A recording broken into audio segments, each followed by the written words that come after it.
Terbakar api cemburu, seorang wanita tega menghabisi nyawa teman dekat suaminya secara sadis. Berdalih sebagai kemenakan sang suami, ia mengajak korban bertemu dengan niat berbuka puasa, namun berujung menghilangkan nyawanya. Simak selengkapnya dalam ulasan khas Ragam Perkara, Cemburu Buta Berakhir Petaka.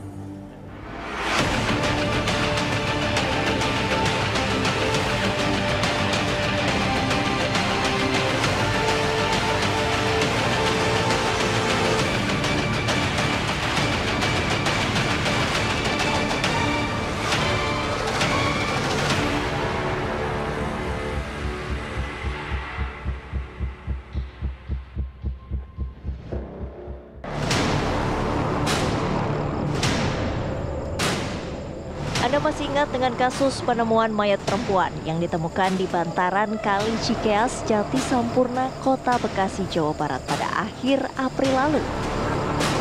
Kala itu, warga kampung Jatirangga, Kecamatan Jati Sampurna, Kota Bekasi geger dengan sesosok mayat tanpa identitas yang ditemukan dengan luka sayatan di pergelangan tangannya.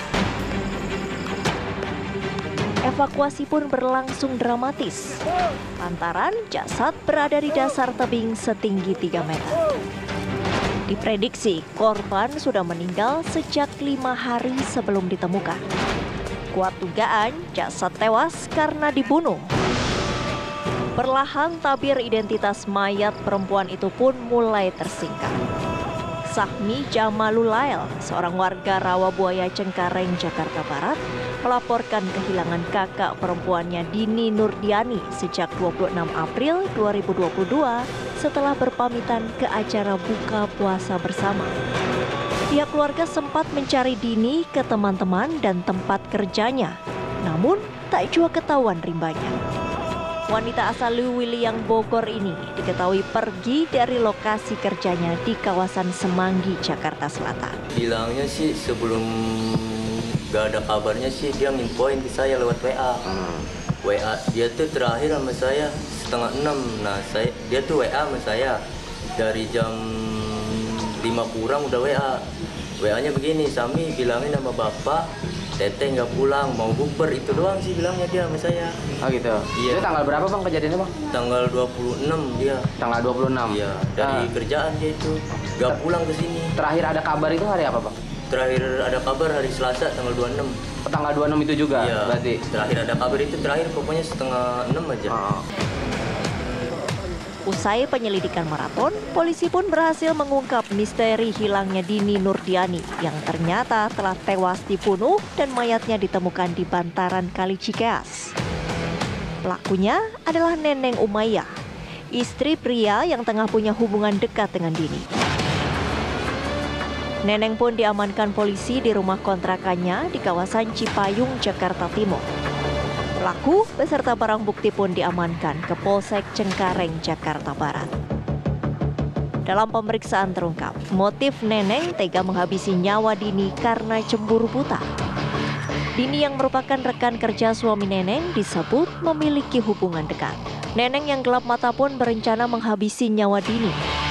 Dengan menggunakan ponsel sang suami, Neneng mengajak Dini untuk buka puasa bersama di kawasan Taman Mini, Jakarta Timur.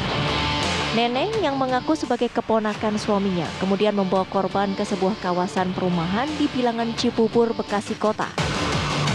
Saat melihat kondisi jalan sepi dan korban terlihat lengah, Neneng yang telah menyiapkan alat-alat seperti kunci Inggris, gunting rumput serta pisau dapur langsung menghabisi nyawa Dini. Untuk motifnya sendiri sudah dilakukan penyelidikan, ternyata kecemburuan. Yang tersangka ini adalah istri dari pacar korban. Jadi tersangka ini sudah berumah tangga, namun suaminya ada hubungan dengan korban. Jadi setelah baca SMS pada malam hari, melihat adanya komunikasi yang sering, jadi tersangka cemburu dan mempunyai niat untuk menghabisi. Menurut informasi yang kita dapat, bahwa hubungannya baru 4 bulan, hubungan antara korban dengan suami tersangka. Kalau korban ini nggak tahu dia punya istri bang?